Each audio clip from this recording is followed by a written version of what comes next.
એ ખેડૂતોના ખેતરોમાંથી જ્યાં વીજ લાઈન જઈ રહી છે, મોટા મોટા ટાવર ઊભા થાય છે અને છેલ્લા 7-8-9 મહિનાથી કે આનાથી પણ વધારે સમયથી આ વીજ લાઈનનું કામ ચાલે છે।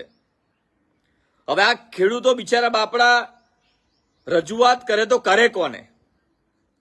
સરકારી પ્રતિનિધિઓ, જે તે નેતાઓ, એ બધા લાગતા વળગતા લોકોના હિત માટે કામ કરે, પરંતુ જે ગરીબ લોકો છે, જે મધ્યમ પરિવાર છે, એવા કેટલાય ખેડૂતો છે, જો કદાચ અવાજ ઉઠાવવા જાય તો એમને અવાજને દબાવી દેવામાં આવે છે। ખેડૂતીનું જે નુકસાન થાય, એક વખત ખેતીનું નુકસાન થયું, બીજી વખત બીજા સિઝનમાં નુકસાન થયું, ઘણું બધું નુકસાન થયું, પણ હજી સુધી એ લોકોને વળતર યોગ્ય મળ્યું નથી કે વળતરની કોઈ પણ જાહેરાત કે કોઈ પણ નોટિસ કે કોઈ પણ બોહેધરી પત્રક એ લોકોને મળ્યું નથી। અને જેના કારણે આવનારા સમયમાં ખૂબ મોટું આંદોલન ઊભું થશે અને એ પહેલા પદ્ધતિસર ખંભાતની પ્રાંત કચેરીએ આવેદનપત્ર આપી અને માનનીય પ્રાંત સાહેબને, મામલતદાર સાહેબને અને આણંદ જિલ્લાના કલેક્ટર સાહેબને પણ જાણ કરવી છે।